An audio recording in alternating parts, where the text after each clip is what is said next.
I sure do. It's so interesting. But I have such a lovely building. I feel like a New Yorker because it's like, well, Listen, as long as you inside. like, is it rent control? Right. Like, I don't have any. The outside, I can't control. That ain't got nothing to do with me. 77% murder rate in this building. Yes, but is it rent stabilized or rent controlled? Which one? Yes, exactly. Is utilities included? Shut the fuck up. Well, sign me up. A unicorn. And there's a dishwasher? What? Sign me up. Okay, if they killing niggas across the street, they kill niggas everywhere, B. It's fine. Yeah, niggas they kill in the rich white neighborhoods. They kill in the hood. They definitely steal in the rich white neighborhoods. They kill in rich white neighborhoods, as I've been watching Killer Wives lately. And let me tell you something. These bitches be setting up the plots to get their niggas out of here. Yeah. And most times I'm with it. Yes, because I be reading through the lines of these interviews where they're like, and she had a cushy life. I mean, she didn't have control of her checkbook, but she was able to pick the kids up. And I said, oh, she was trapped. This nigga was controlling. And this was control.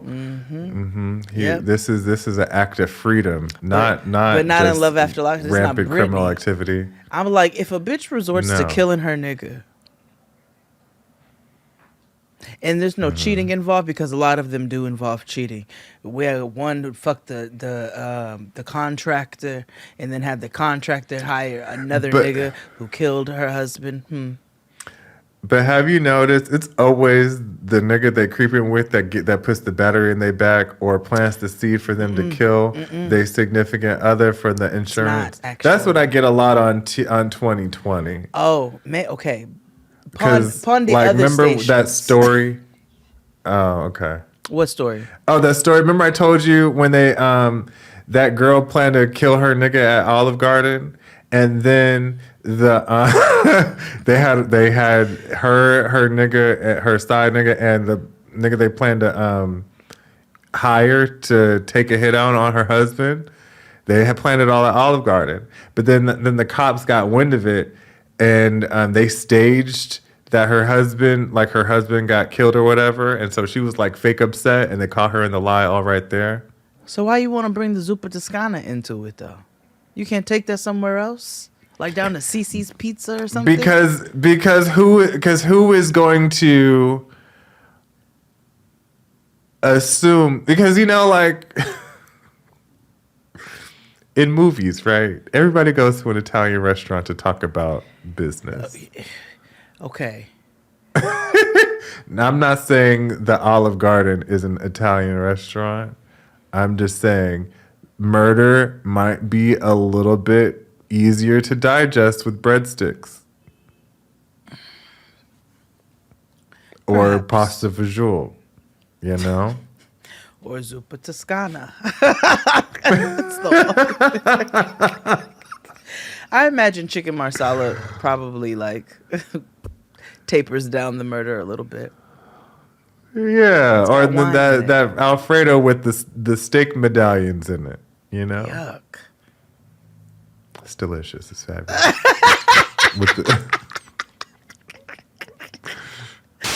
So I went to the doctor. Listen, oh, good. I went to the doctor. I don't know why I said that, but go. Black people need to go to the doctor. Well, I'm not I excited went for when this black lip people go to the doctor. because this lip has been plaguing me for days, for a good week and a half at this point. It was a thing. It was a pimple that got infected, and they had to put me on the antibiotics. And I can't tell you the last time I've been on the antibiotics because you shut your brains out, didn't you? No. Oh. Okay. No. I try to do everything that I can to counter. Like, even though I don't take them often, I do recall the terrible effects that I've had of other ones. I remember I had like a really bad bronchitis flare up, and they put me on antibiotics that gave me diarrhea. This didn't, and I now have started. I'm very diligent about taking probiotics and prebiotics. Oh, and I'm shit. totally into pre and probiotics now because they have to take them when you're on prep, which I didn't know that until way later in life, and I wish I knew that. But yeah, you should take them when you're on prep. You should definitely take them. Well, Yeah. they're good for vaginas because they pH. control your pH, they balance it out, they control your flora and all of the good things for your vagine. And then when you're on antibiotics, because it's clearing everything up out of the system, I've just been real diligent about taking a probiotic to make sure it balances that so that I'm not dealing with the infections of yeast. That's an effect. Antibiotics can give a lot of people with vaginas yeast infections because they clear everything out of the body, Everything. including the good stuff. So you need The good probiotics and bacteria. prebiotics to balance that out. Yeah. I didn't know about the yeast stuff, but that makes sense because yeast would be trying to counteract all the good bacteria that came in, that left your body. Excuse me. I hate the way doctors talk, though. I hate, What do you mean? like, maybe this is one of those irrational XD hates. Maybe it was this doctor. He just came in. They're like so flippant. Like, he came in and he looked at, he was like, oh, yep. Well, I'm just going to put you on an antibiotic. He's like, hopefully we don't have to get it drained. He's like, but just do a hot compress as hot as you can take it. I'll go ahead and write you up an antibiotic and you have a good day. And I was like, I don't feel comforted by this white man. I don't feel comforted. I don't feel safe. I'm Brittany to the bullshit. Yeah. But it did that's work because fair. I've been putting I hot mean, compresses on it. And for my Dr. Pimple Popper people, for my people who have queasy stomachs, you should avoid this part. For my Dr. Pimple Popper people, I was boiling water with sea salt, and then I put a washcloth in it, and then I would pull it out with my fingertips where I could barely tolerate it and let it just and then I put it on there. And after doing that hot compress several times, last night, it just started to gush. That's like I had another sty in my eye. I forgot to tell you. And this for the first time that the sty was on the outside instead of on the inside. Oh no! So it was like this. It was like a pimple, like right here. Why do you know why you're prone to sty so often? You to be talking about pregnant people. What is it? I don't know. This is the most I've had in recent. And I'm trying to figure out if it's I honestly don't know because I've had styes over the years, yes, but this is the second sty, the same eye in like 3 months. You gonna go to the doctor? I don't know. Maybe. I don't. If it's a third one happens, then yes. But as of right now, I'm okay. Not third time's the charm. Hey, listen. Hey, y'all. Welcome back. We're in a nuevo año. So happy that. Yeah, happy that. Yeah, happy that. Happy, holidays, Festivus, all that stuff that's passed. For the rest of us. Yeah, even though it's not like y'all haven't seen us. We've been in your homes every week for the whole Broikisha. Have boots. Yeah. But we're gonna ease in this new year with some stuff. Like anal. Yes, you should always eat. Speaking of, I was like, don't ever. I have to tell you what I watched this morning. Pause.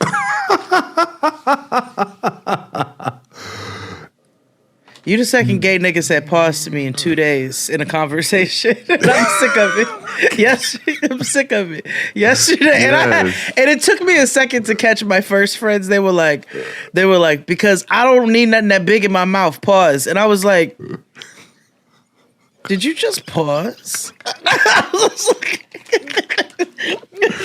Listen, we gotta let niggas know it ain't no homo shit. Like, I can't stand you all, but continue, please. Just saying. So my homegirl put me on to this show called Bull, which is an older show. It was on CBS. It's a cop procedural, whatever the fuck. But it's one of those like, it's not like a lawyer, whatever, like a Dick Wolf type of thing. It's always something special. Okay. So it's about this guy named Dr. Jason Bull, and Jason Bull runs like a trial, like a jury firm, and he helps people hire him to help select jury members so that they can effectively win cases. Okay.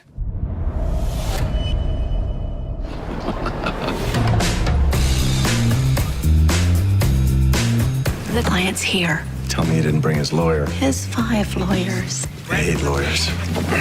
Pete Peters, Dr. Jason Bull. Can you help my son? Absolutely. So in this particular episode, the case was about this little Asian girl who got found and washed up on a beach, like No Heyman Lee. Oh. Right. But they were high school students. So it was like, oh my gosh, they were like rich high school students. Think like, what's that show you made me watch? Was Zendaya? Oh, Euphoria. You never finished. Yes. No, I didn't. And what's the point? Because it's not going to come back. No, don't. Yes, it is. 2025, no one cares.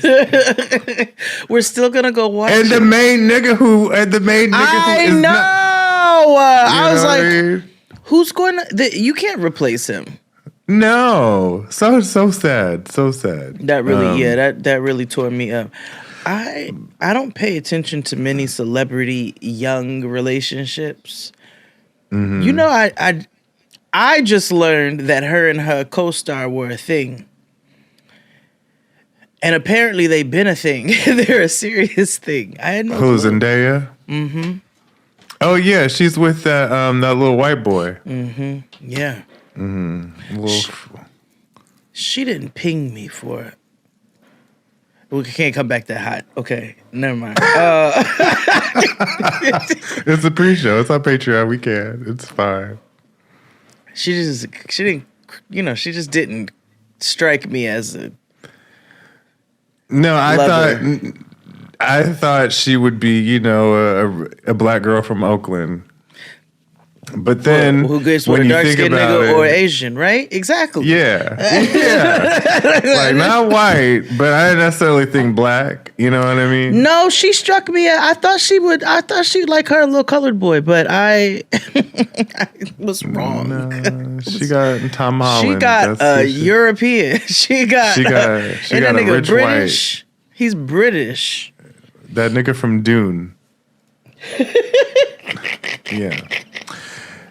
I want us to become. I want somebody to give us like a red carpet interview opportunity, like 2 of us as a duo, so that we can offend everybody. Oh, you that nigga from Reserve Dogs? Yeah. Oh, it's the nigga from the kitchen show. Come here, I like that. Come here. What's your name again? Gordon Ramsay. Right. So when you told Julie Chen that she was an idiot sandwich, what was going through your mind at that particular moment? And tell me how to come up with something like idiot sandwich, because that was great. Yeah. I'd love to sit down with Gordon Ramsay. Me too. I told you he cussed out my brother-in-law. My brother-in-law was on MasterChef.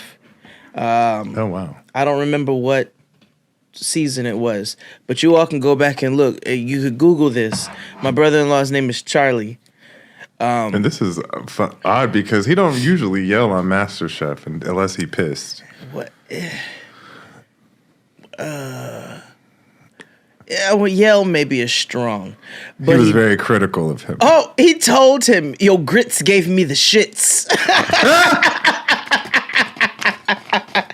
And now my brother-in-law is not a chef at all, so I don't. But he did go to culinary school for a period of time.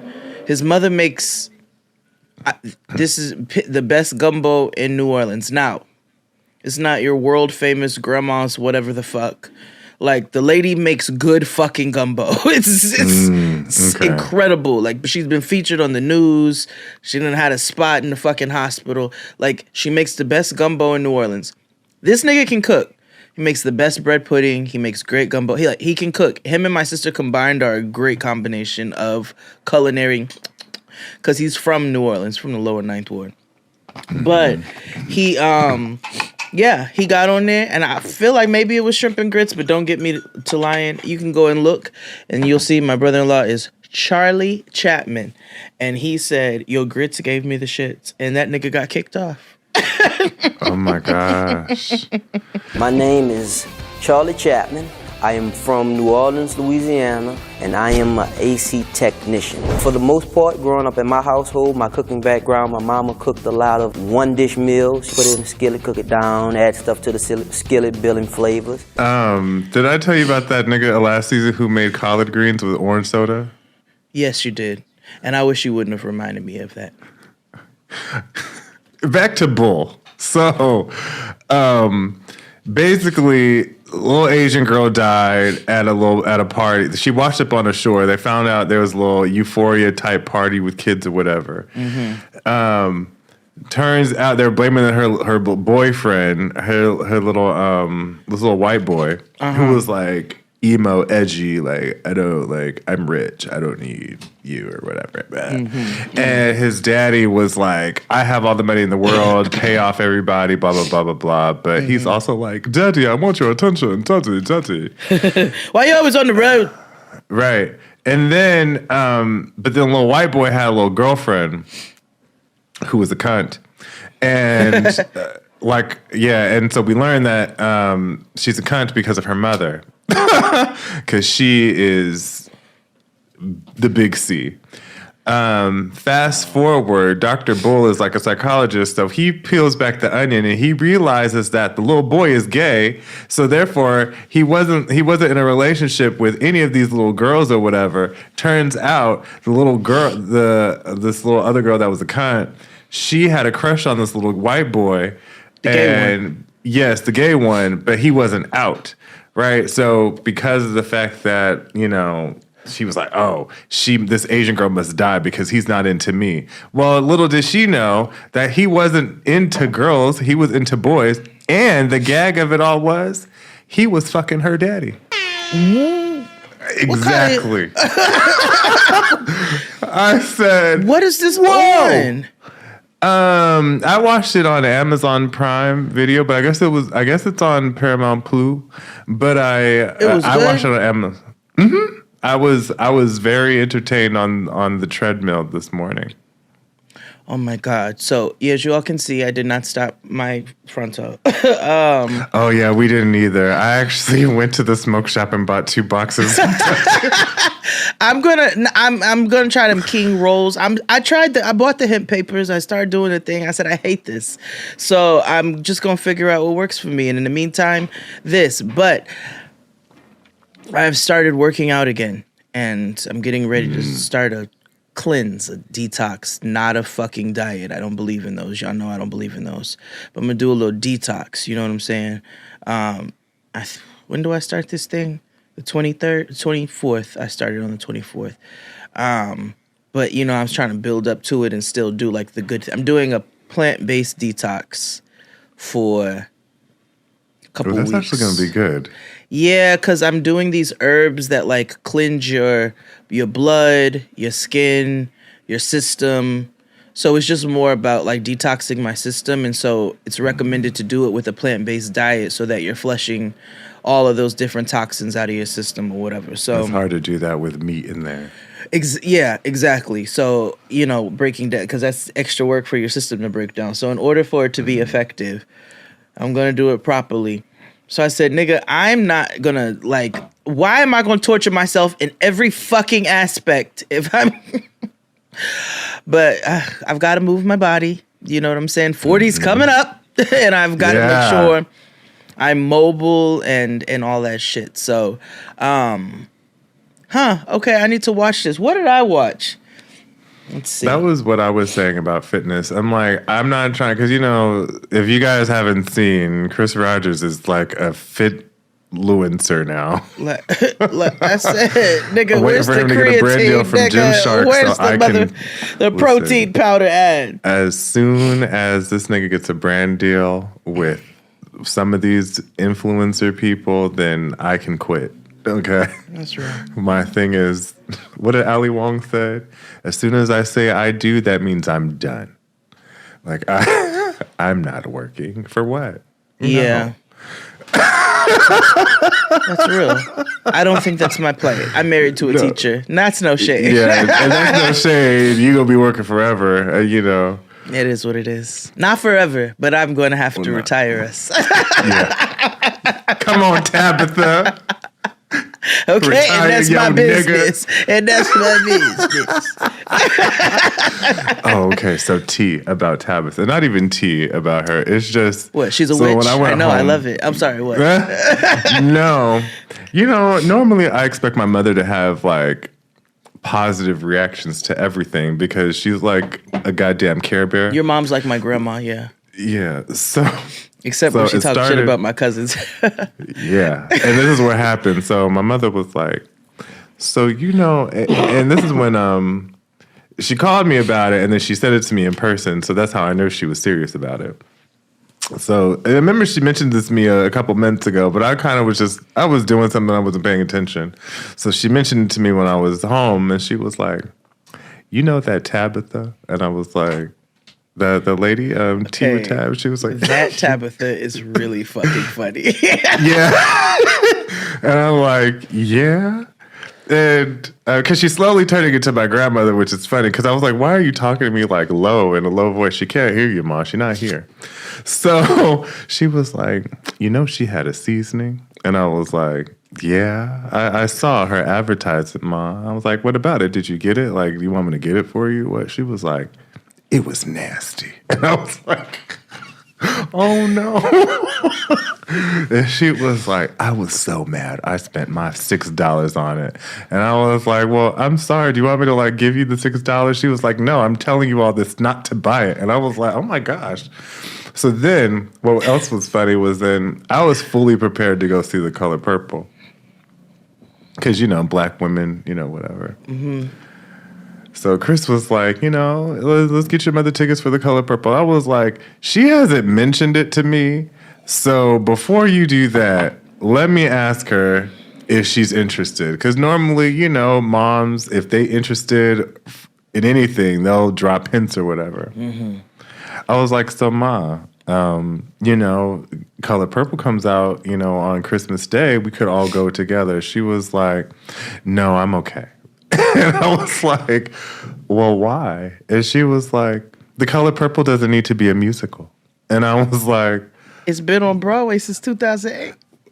That's what I said. I was like, well, Ma, it's been on Broadway. I've seen it twice and it was good. She was like, she was like, the movie was about rape. And I was like, I was like,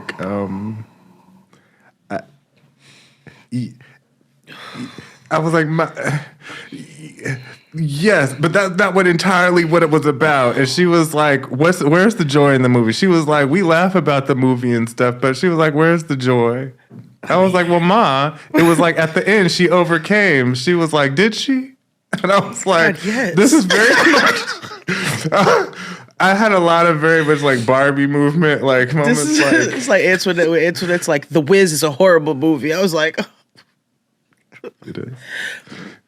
Yeah. Just like me and my cousin had like a hour-long conversation about Pokemon and how it's really ruining children's lives because it's about having a participation trophy as opposed to actually really winning at life.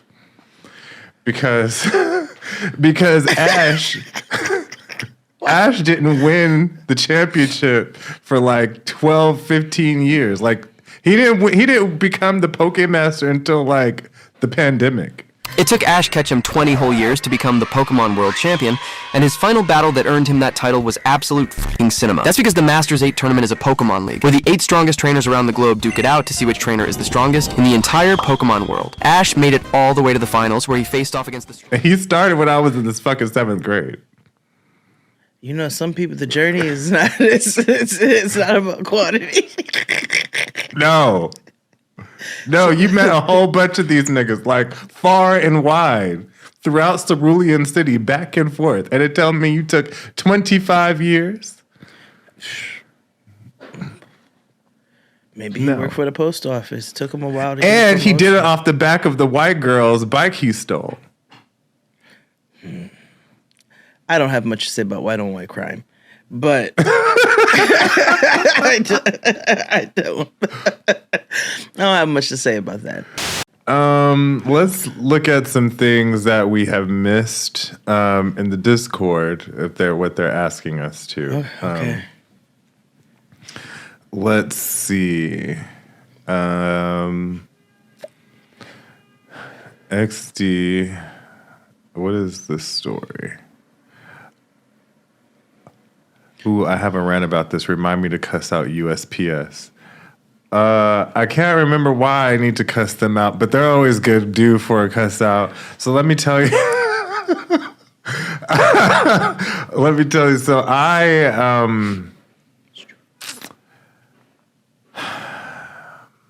I strongly hate when delivery people lie. Like, there's one thing, like, if you can't get to it, you get to it. Deliver it to me tomorrow. Or, okay, that's fine. Don't tell me that you delivered it. Oh, no. Mm-mm. Don't do that. It's not there. Mm-mm. And talk about check around your way. No. It's something that would be in, like, I have a secure building. Like, no. I haven't had any other packages stolen. So I had to report my post person to the postmaster. And they're very diligent and worked with me and got my package actually when I needed it to. Okay. During the holiday season, which was fine. But I hated the fact that I had to do that. Like, now you know me. I'm usually like the white Karen, right? I love doing that shit. But then in my older age, I'm becoming a little softer. And I don't want niggas to get fired. No. For the most part. Because I don't know what racist our post person is. But it's just like, I don't ask for much. You know what I mean? It's just like, it was protein powder. Like, it wasn't anything like much, but I hate when businesses promise something. Like, and it wasn't even being inconvenienced. Yes, I could just wait a day, but it's also just like, stop lying to me.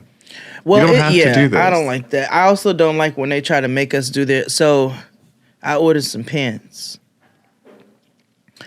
And I was like, oh, these are taking a while. Something told me, like, go check and see what's going on. So I went to my email, checked the confirmation, went to the tracking. They were like, delivered January 3rd. But this was the 8th. So I'm like, I've gotten so many packages since then. Like, everything I've ordered, I've gotten since then. I didn't get this. So it says it was delivered in your mailbox. Well, this package was so big it couldn't fit in my mailbox. So I go to email them. Hello, this said it was delivered on the 3rd. I never received it. It said it was left in my mailbox. Things cannot fit in my something that big can't fit in my mailbox. So that means they left it in a general area if they didn't leave it right in front of my door. But instead of saying, okay, you know what, we'll refulfill your order, resend you. I said, I don't need a refund. I just want my pants. Like, I just want my pants. They said, can you ask your neighbors if they've seen your package? They do that on Amazon. Ask your local post office if they have your package. I'm not doing any of that. I responded back. I said, I live in a building with over 200 apartments. I have more than 7 local post offices within a 1.5 mile radius from me. Resend me the fucking pants. They resent the pants with a tracking number and a signature required. Yeah. See? Exactly. Get them together. Yeah. First world problems as fuck, but yeah. Privilege problems. Yes, I had to. Yes. The Cat Williams special. Did you watch it? Not in its entirety because that's a lot of hetero nigga shit for me. It was. I couldn't escape it. They were playing it in the dispensary. Nigga. They were playing it in my local smoke shop. On Instagram. It was you could and not mind you, escape these it. aren't black places. So so everybody was playing it. You know where I live. Ain't no niggas living here. Anyway, as much as I would like them to, but that's untrue. I have new Negro neighbors and I hate them. Because he's a rapper. Oh. I don't. And so they work on beats at inappropriate times of the day and night. No, you have to have solidarity with your black neighbors. I've only called the courtesy security department once to tell them it was 3 a.m, Jay. Oh no. Oh hell no. And it's not like it's like deep, heavy, like I don't know if he does southern rap, like Metro Boomin type rap, but because I think all the kids do sad rap now. Yeah, and how I knew he was he's like sing song rapping, and I can't tell what it is because they all. It could be that nigga that Ari Lennox was touring with.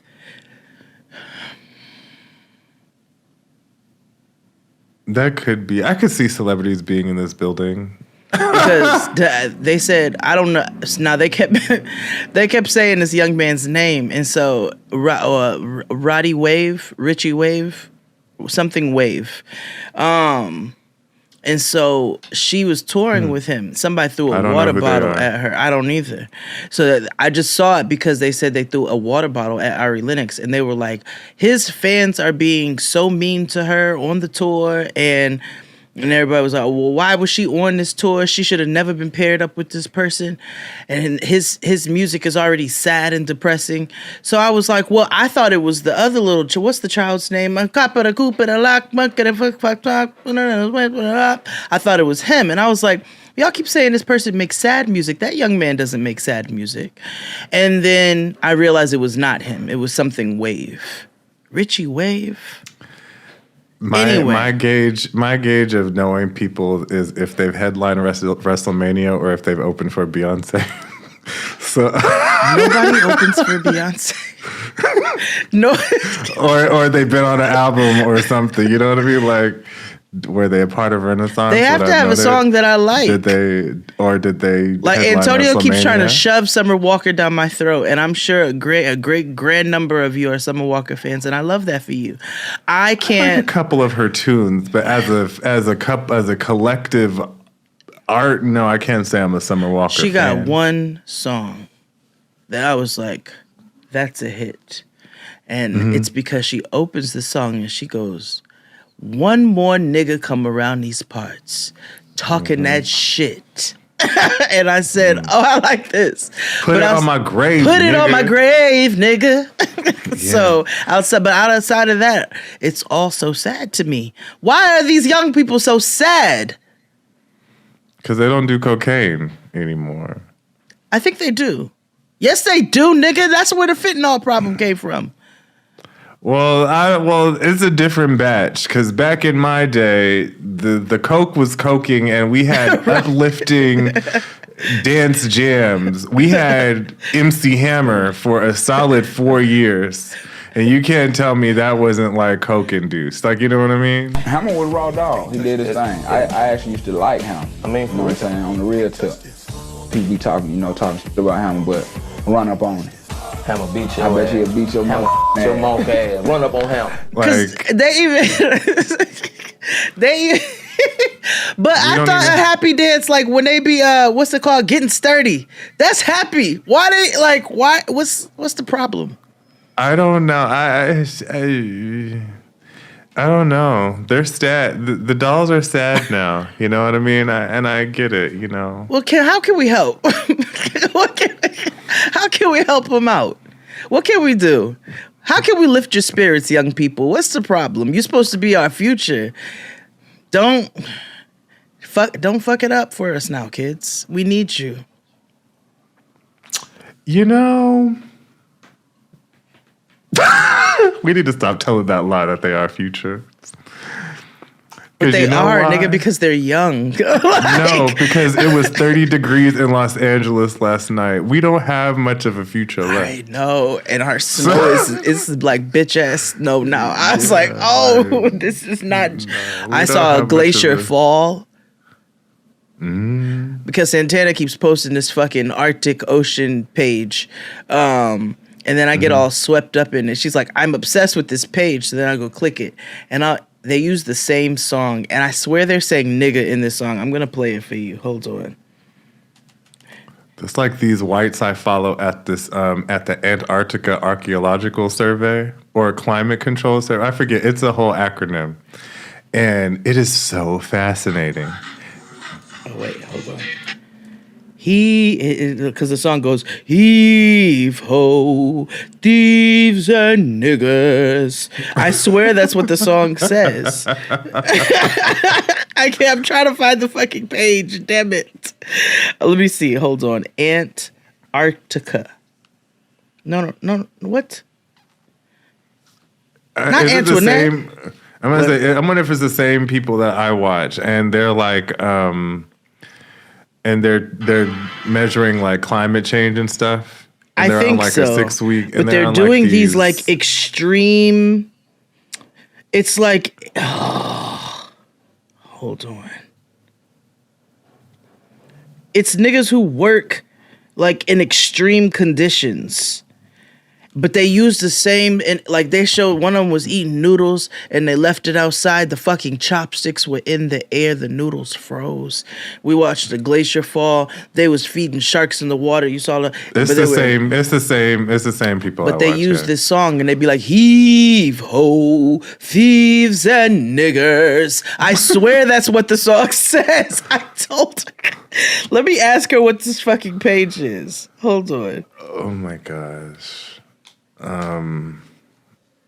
What else was I going to tell you? What happened to me that I can't share? Oh yes, shout out to everybody. You know, yes, it's Porsche and it's a German car. Thank you for letting us know. You know they gonna let us know something. Thousands of you. Like it's Porsche and it's German. Everybody who follows us is an Earth sign. Actually, everybody got a little. Well, then actually, you should motherfucking know that we don't actually care. Like, you of all people should know. Y'all are fam. Y'all know. We don't give a fuck. I hope you all enjoyed the videos while we were gone on break. Anne of Green Gables was a hoot. Yes. We'll come back to her soon. Yes. Marilla. Yes. My mother was very jelly. She was peanut butter and jealous when I told her we were watching Anne of Green Gables. She was like, you know, that's my thing. I was like, I could just buy it for you, Ma. Like, do you want it? And she was like, well, because I don't think they have it on DVD. I think it's all streaming. And she was like, and I told her that, and she was like, well, if it ain't on DVD, I don't want it. So I was like, oh, well, girl. I don't know what to tell you. We're getting a little boy from an orphanage in Nova Scotia, and he's coming in on the afternoon train. Oh, how do, Matthew? Is the afternoon train due soon? She's waiting for you on the platform.